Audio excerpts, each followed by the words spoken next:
Perlas de la segunda epístola de Pablo a los Corintios. En el capítulo 15 de Primera de Corintios, Pablo responde a la pregunta de ¿con qué cuerpo resucitaremos? Previamente deja en claro que la resurrección es la solución al problema del pecado, que la resurrección es una realidad porque Cristo resucitó.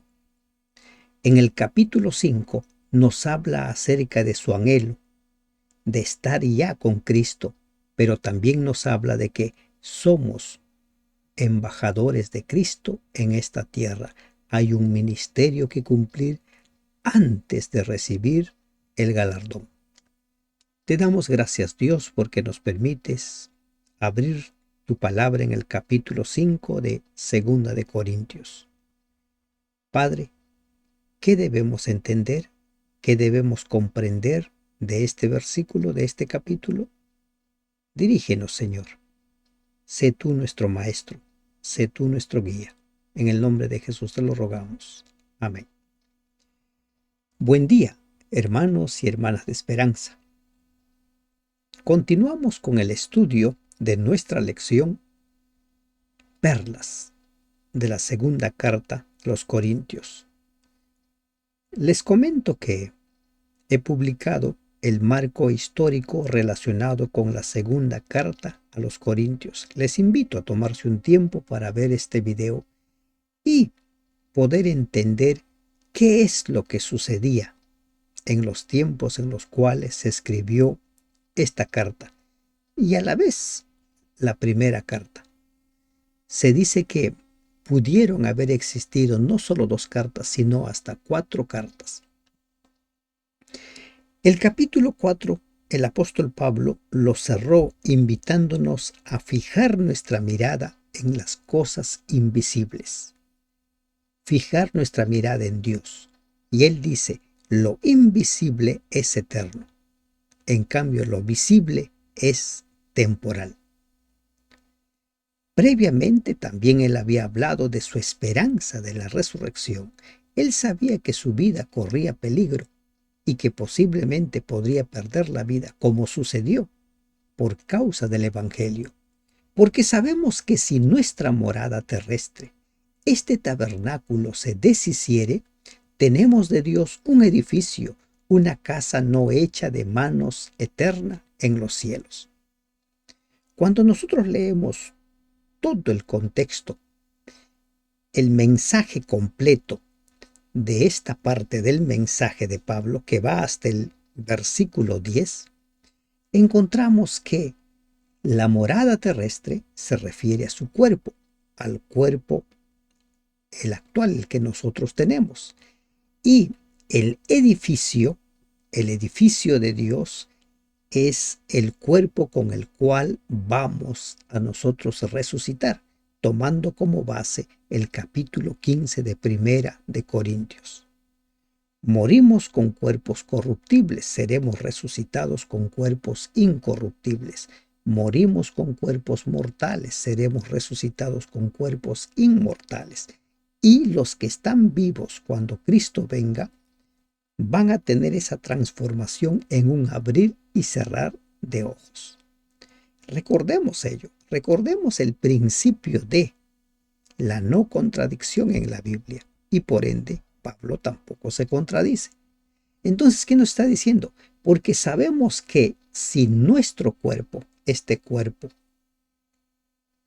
mortal, corruptible, este tabernáculo se deshiciere, o sea, morimos, tenemos un edificio, una casa no hecha de manos, eterna en los cielos. Algunos han aplicado esta última parte para compararlo con las moradas del cual habla Cristo en el capítulo 14 de Juan. Pero aquí se nos está hablando de los cuerpos. El cuerpo con el cual vamos a resucitar, una morada eterna, ya no corruptible, ya no mortal. Y por esto también gemimos, deseando ser revestidos de aquella nuestra habitación celestial. Gemimos. ¿Tiene, ¿Tiene idea usted de cómo fue la vida de Pablo?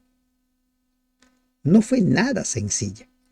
Nosotros cuando atravesamos algunos problemas, quisiéramos que Cristo venga ya para que se termine todo este sufrimiento. La vida futura era tan real para Pablo que anticipaba con anhelo el tiempo cuando pudiera cambiar esa vida por la venidera. Sabía que le aguardaba un cuerpo glorioso y gemía con ardiente anhelo por tomar posesión de él. Romanos 7:24. El mismo Romanos 8:23 al 25. Pablo quería que se haga realidad ya lo que dice Primera de Corintios capítulo 15 versículos 51 al 54, donde en un abrir y cerrar de ojos los que estén vivos, los justos vivos, serán transformados, donde ya no habrá tanto sufrimiento, ya no habrá persecución, ya no habrá lágrimas, ya no habrá muerte, como dice Apocalipsis capítulo 21. Gemimos deseando ser revestidos de aquella nuestra habitación celestial. El cuerpo renovado, el cuerpo transformado, pues así seremos hallados vestidos y no desnudos.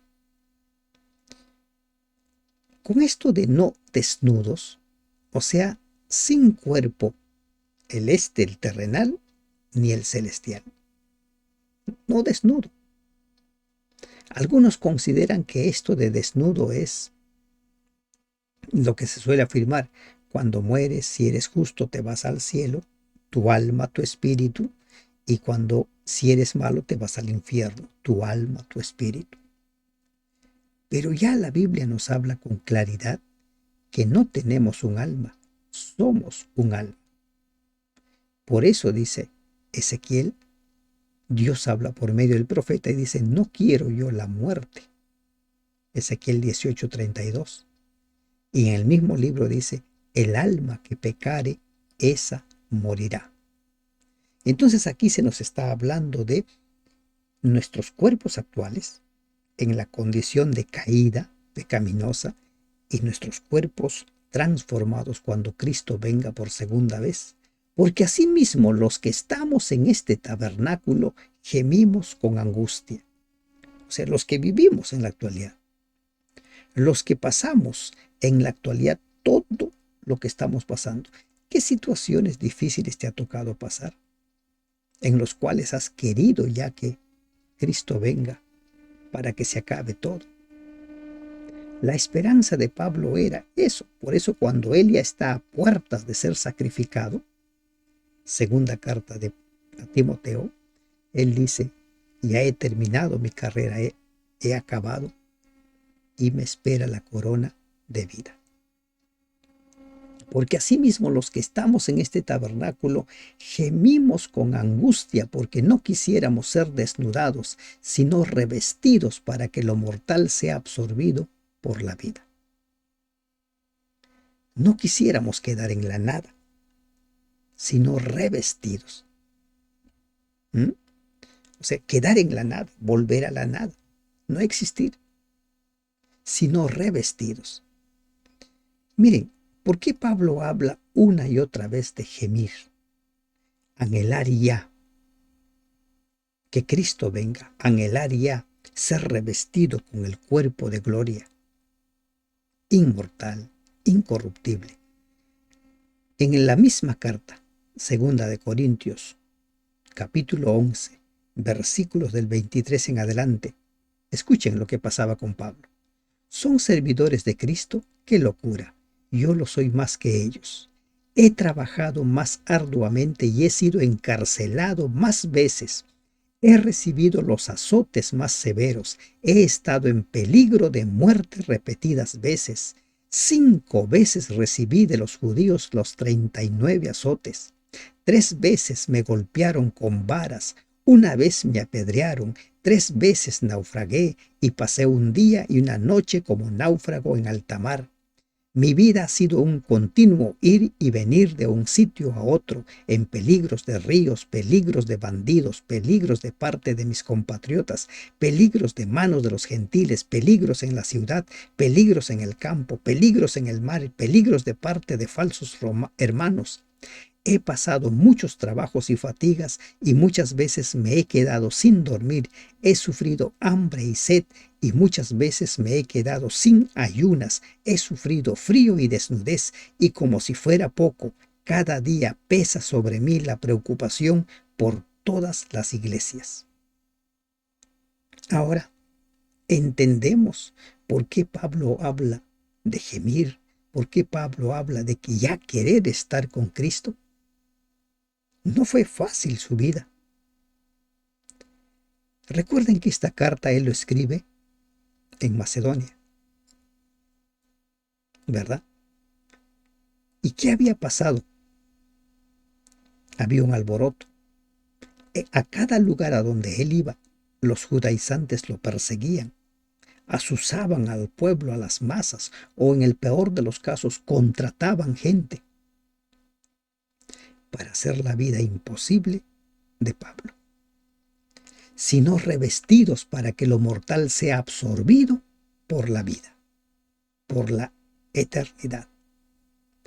Mas el que nos hizo para esto mismo es Dios, quien nos ha dado las arras del Espíritu.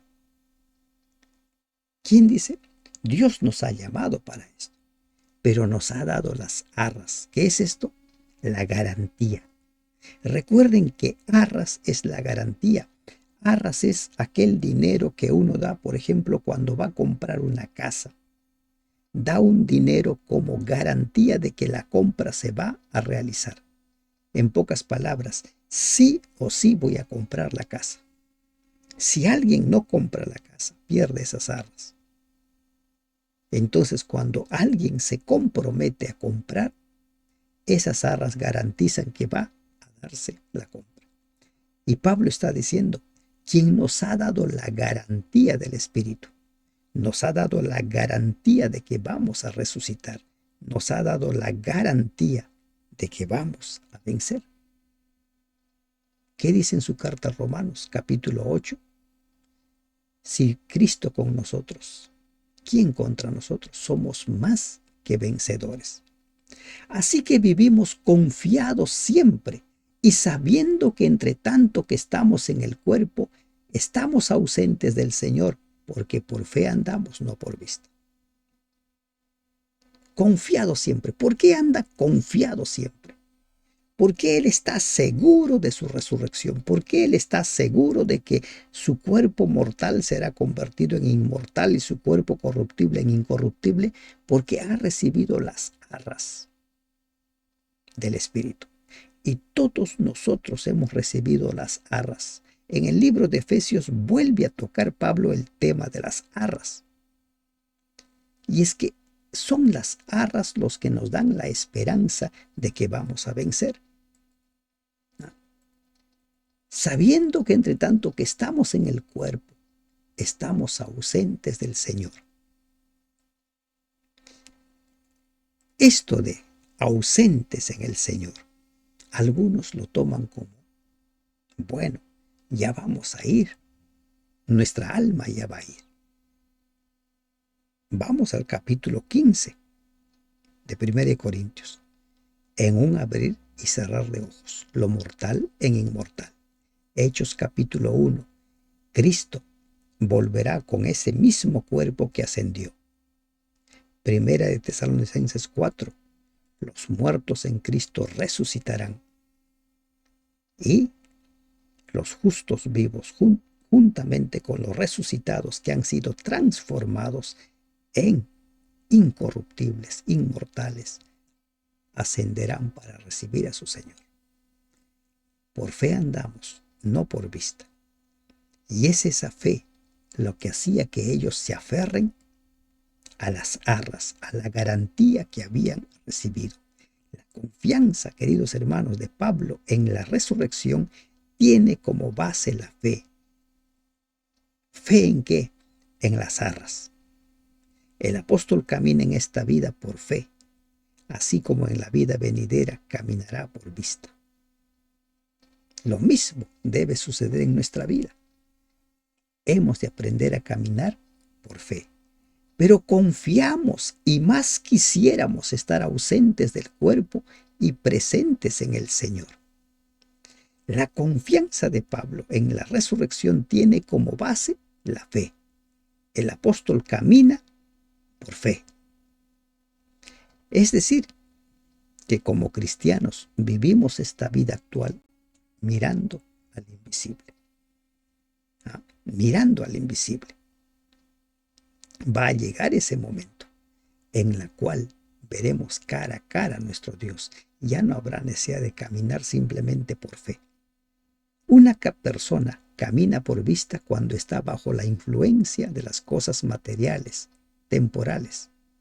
Pero cuando camina por fe, está bajo la influencia de las cosas eternas, bajo la influencia del Espíritu Santo. Por tanto, dice el apóstol Pablo, procuramos también, o ausentes o presentes, serle agradable. Ausentes o presentes, serle agradable. En todo momento el apóstol Pablo hacía la voluntad de Dios. En todo momento. En todo momento. Lo mismo que hizo Cristo cuando estuvo aquí en la tierra. Hizo la voluntad del Padre en todo momento. En el Getsemaní, el momento posiblemente más crítico del ministerio de Jesús, 3 veces él dice, hágase tu voluntad. Pablo se afanaba personalmente por llegar a ser agradable al Señor cuando estuviera ante Él. Y de aquí vamos a entrar al tribunal. Cuando nosotros nos presentemos, recibiremos cada uno, dice, según lo que hayamos hecho. Por tanto, procuramos, ausentes o presentes, serle agradable. ¿De qué está hablando Pablo a lo largo de estos versículos? Está hablando de o en moradas terrenales o en moradas celestiales, cuerpos actuales, nuestra naturaleza actual o cuerpos glorificados. Y todo lo que hayamos hecho nosotros, de todo lo que hayamos hecho, un día tendremos que rendir cuentas ante el tribunal de Dios. ¿Por qué es necesario que todos nosotros comparezcamos ante el tribunal de Cristo? Por eso dice, ser agradables en todo momento. Porque es necesario. El hecho de que tendría que presentarse delante de Dios en el gran día del juicio era razón suficiente para que Pablo procurara con tanto fervor ser considerado como agradable ante el Señor. Es necesario que todos nosotros comparezcamos ante el tribunal de Cristo, para que cada uno reciba según lo que haya hecho mientras estaba en el cuerpo, mientras estábamos vivos. ¿Qué es lo que está diciendo aquí? Cada uno reciba según lo que haya hecho mientras estaba en el cuerpo. Quienes malinterpretando lo que Pablo escribe en su primera carta de Corintios, dice, entonces, ¿por qué se bautizan por los muertos? Claro, había un sinnúmero de creencias, como en la actualidad. Hay un sinnúmero de creencias. Pero aquí Pablo, ¿qué está diciendo? Cada uno va a ser juzgado por lo que ha hecho mientras estaba en vida, mientras vivía. Si yo muero, ya nadie puede hacer nada por mí, ni bautizarse, ni misas, ni nada. Ya yo voy a rendir cuentas de lo que he hecho mientras estaba vivo. ¿Se da cuenta? Por eso el mismo libro de Hebreos también dice, una sola vida, y después de esta, el juicio. Nada más. Sea bueno o sea malo. Y ahora la pregunta, ¿por qué la necesidad de un juicio? El juicio final es necesario para defender y justificar el carácter y la justicia de Dios. En esta tierra, con frecuencia, los mejores son los que sufren más, mientras que es común que prosperen los peores. Sin embargo, el carácter de Dios requiere que finalmente les vaya bien a los que hacen el bien y mal a los que hacen mal, lo cual no sucede hoy. Por lo tanto, llegará un día cuando todas las injusticias actuales serán eliminadas. Esto también es necesario para que Cristo pueda consumar su triunfo sobre el príncipe de las tinieblas y sus seguidores. Romanos 14, 10, 11. Y para que pueda recibir lo que compró con su propia sangre. Por eso es necesario que todos comparezcamos ante el tribunal de Cristo. Él va a ser el juez. En Cristo se combinan la sabiduría divina con la experiencia humana. Su comprensión y perspicacia son infinitas. Hebreos 4:13. La justicia de Dios se ha unido en Cristo con la de un hombre perfecto. Dios, el Padre, en su función como juez de todos, se ha unido con Cristo. Hebreos 12, 23, 24. El apóstol Juan lo contempló sentado sobre un gran trono blanco al terminar los 1000 años. Apocalipsis 20, 11, 12. ¿Y para qué? Para que cada uno reciba según lo que haya hecho mientras estaba con vida. Después de la muerte, el juicio. No hay nada que la gente pueda hacer por nosotros. Es por eso que se predica el ministerio de reconciliación. Es por eso que se invita a la gente a arrepentirse. Si algo pudiéramos hacer por los que han muerto, bueno, pues hago con mi vida, como dice el dicho, comamos y bebamos, ¿no? Ya cuando esté muerto se encargarán los demás a bautizarse, a hacer misas en mi favor para yo ir al cielo. Pero esa no es. ¿Qué dice? Según lo que haya hecho mientras estaba en el cuerpo. Conociendo pues el temor del Señor. Este temor no es aquello que nos aterroriza a nosotros. El temor de Dios, recordemos que es el principio de la sabiduría. Proverbios 9:10. El temor de Dios es sinónimo de una profunda reverencia como la que sintió Isaías cuando estuvo en la presencia de Dios, Isaías 6:5. Y se basa en la comprensión del carácter, la majestad y la grandeza de Dios frente a nuestra propia indignidad. Persuadimos a los hombres, ¿no? Conocemos a Dios. Y al conocer a Dios, aceptamos el Evangelio y presentamos ese mensaje. Persuadimos. Pero a Dios le es manifiesto lo que somos, y espero que también lo sea a vuestras conciencias. ¿Qué está diciendo Pablo? A Dios le es manifiesto. Dios sabe lo que somos y como está implícito en el texto griego, siempre nos ha conocido. Ante Dios estamos al descubierto, dice la versión Jerusalén. Dios conocía muy bien el elevado propósito de Pablo de agradarle antes que todo y confiaba en que para entonces los creyentes corintios también estuvieran persuadidos de lo mismo. Y espero que también lo sea en vuestras conciencias, que ustedes también estén haciendo lo mismo, agradando a Dios. No nos recomendamos, pues, otra vez a vosotros. Recordemos por qué de tanto en tanto Pablo necesitaba recordarles su ministerio, su apostolado.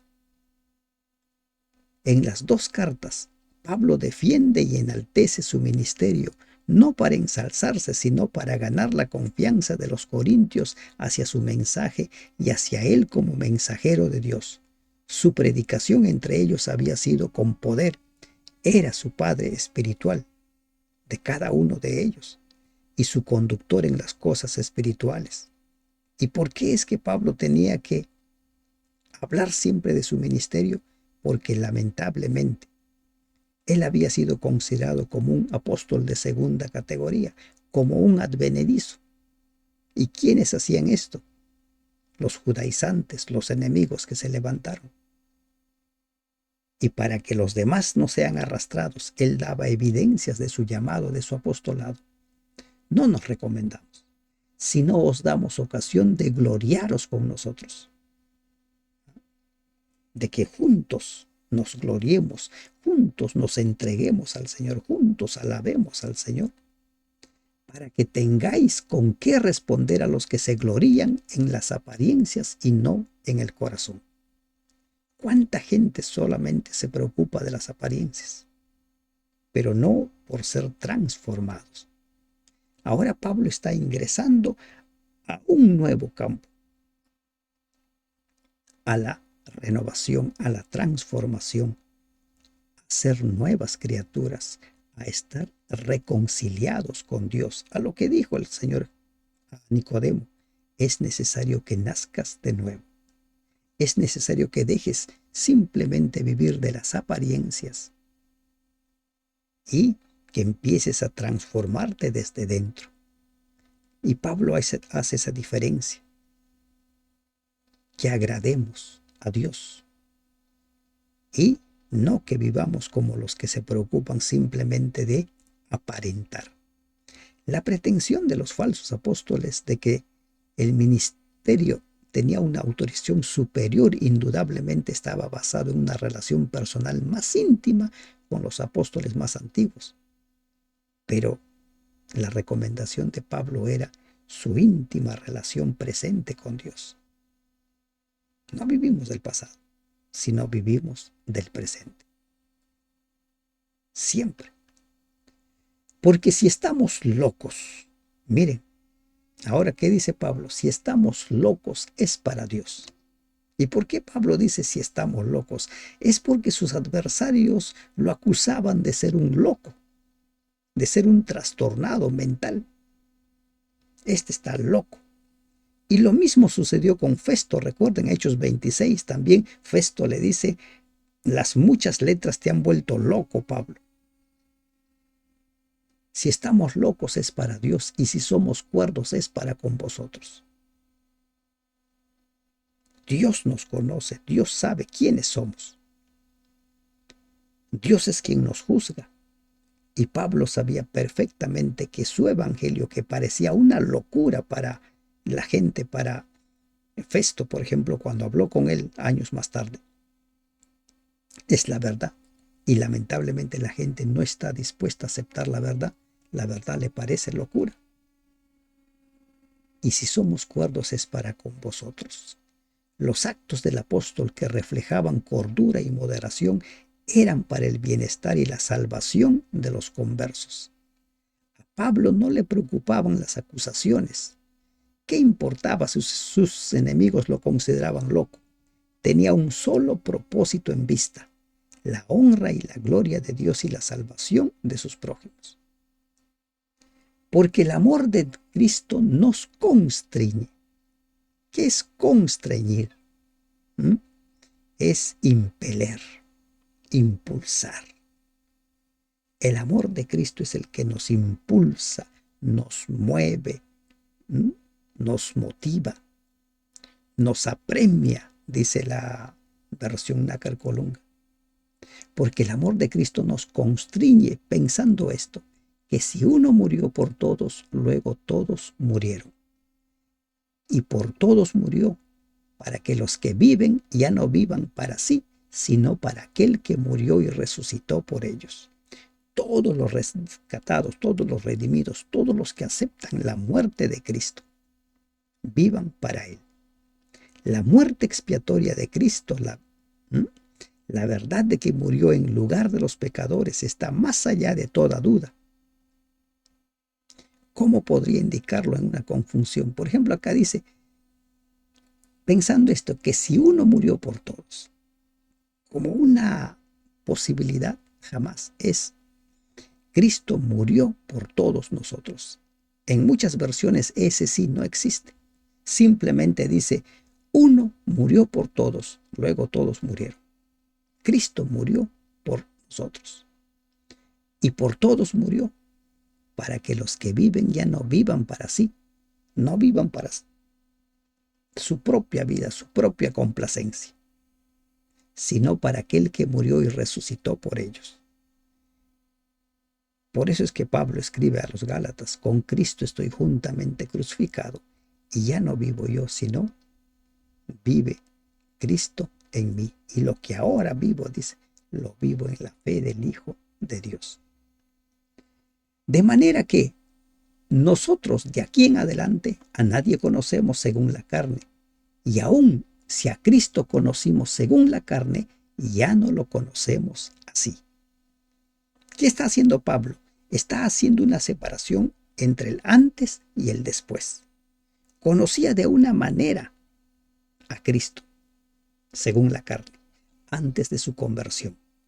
Y ahora lo conozco de otra manera.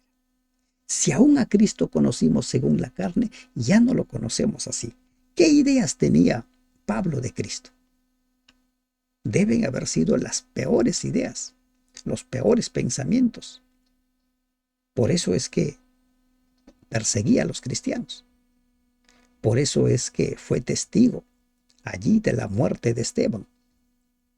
Entonces Pablo aquí hace una separación, el antes y el después, el antes de su conversión. ¿Cómo era? De manera que nosotros de aquí en adelante a nadie conocemos según la carne. Y aún si a Cristo conocimos según la carne, ya no lo conocemos así. Pablo se resiste a estimar a los hombres basándose en las apariencias. No se proponía juzgar a los hombres teniendo como norma su nacionalidad, linaje, educación, cultura, riqueza. Nada de ello. Lo que tenía en cuenta era la nueva criatura. De modo que si alguno está en Cristo, nueva criatura es. Las cosas viejas pasaron, he aquí todas son hechas nuevas. El antes y el después. ¿Se da cuenta? Pablo deja en claro eso. Y esa es la experiencia que debemos pasar todos nosotros, el antes y el después. Vivir, creer, pensar como los que han nacido de nuevo. Nueva criaturas es, ¿no? De modo que si alguno está en Cristo, que dice nueva criatura es. ¿Qué le dijo Pablo o Jesús a Nicodemo? Es necesario que nazcas de nuevo. Nuevo. ¿Y qué significa nueva criatura? Miren, nacer de nuevo, ser nueva criatura, lo que implica es que hay un cambio radical en nuestra vida. Hay una transformación. ¿En qué? Una transformación en nuestra forma de pensar, en nuestras creencias, en nuestra forma de relacionarnos con Dios.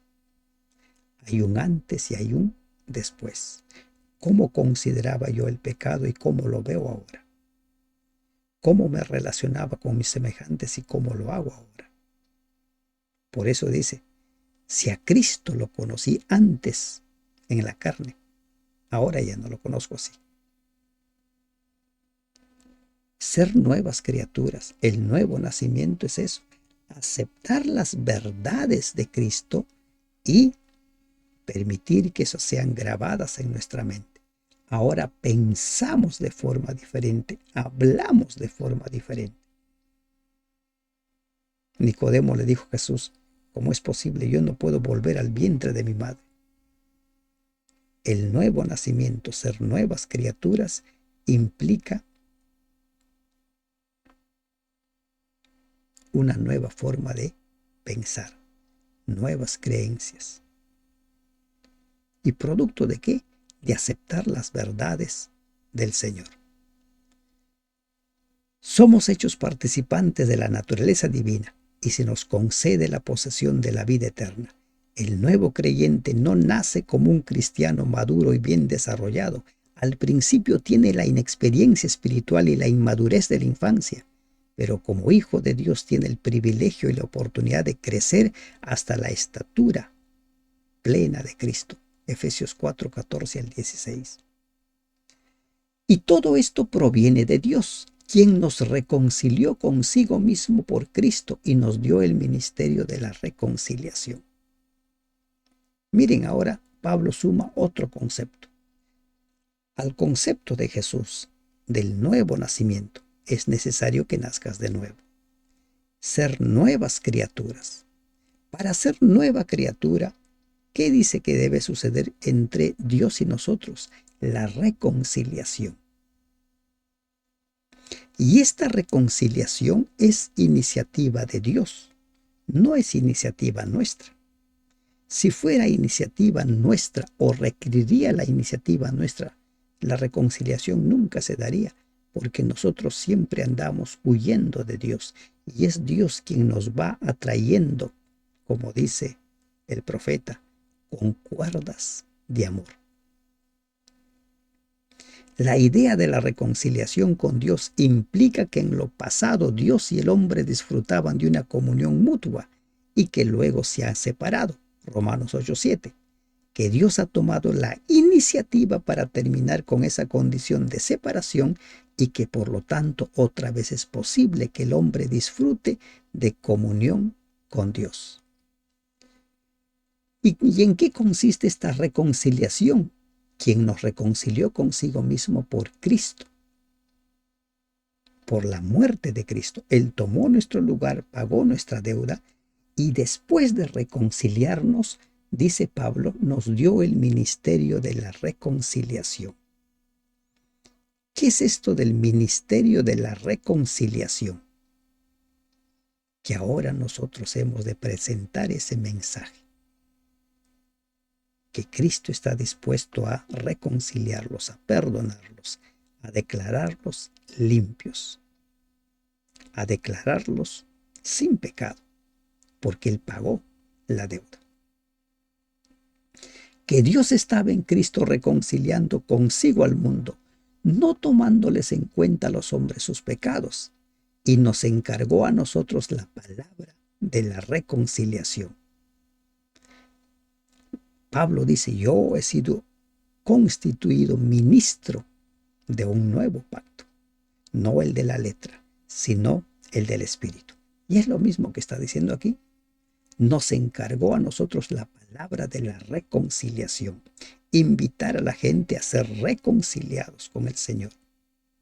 Dios es quien atrae, Dios es quien invita y lo hace por medio de sus mensajeros que son considerados reconciliadores. Así que somos embajadores en nombre de Cristo. ¿Quién es un embajador? Es un representante. Un embajador puede hacer lo que quiere, no puede hacer lo que quiere. Y aquí una vez más nos encontramos. No nos corresponde a nosotros cambiar los términos del Evangelio.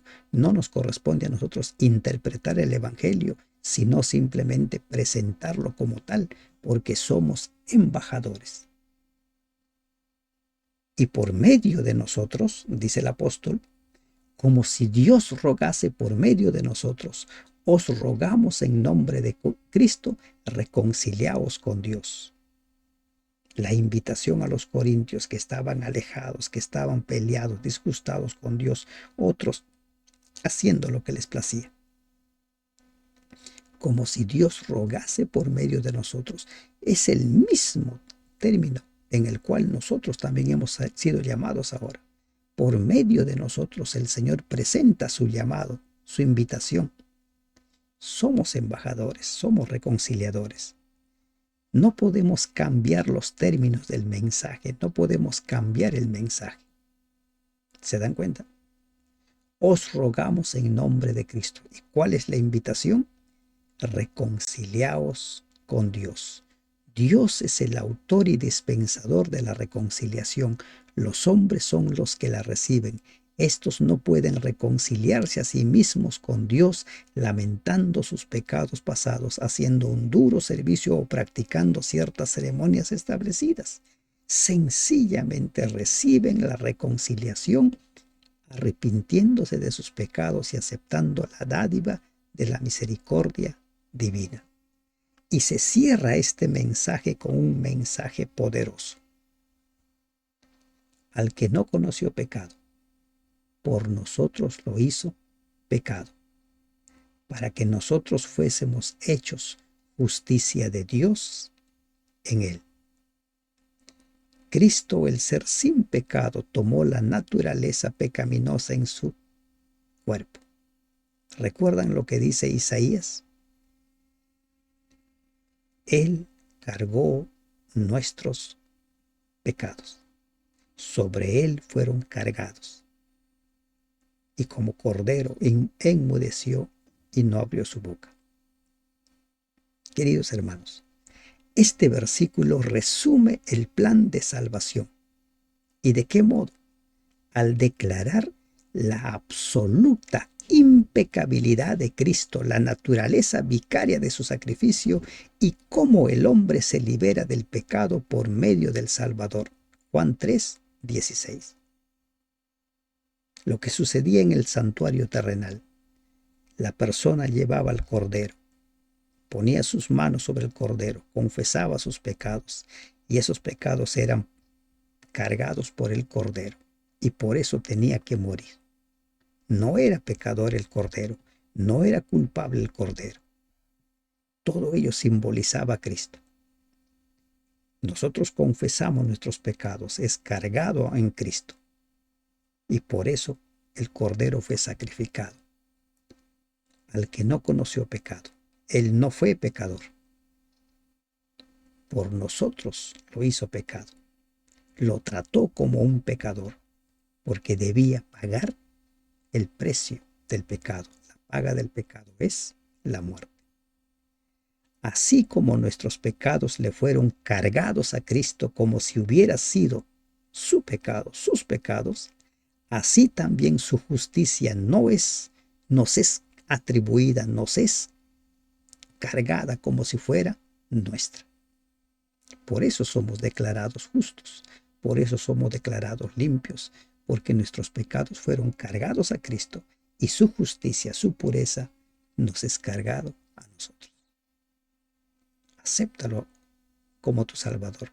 Es el único que puede salvarte. Que Dios te bendiga.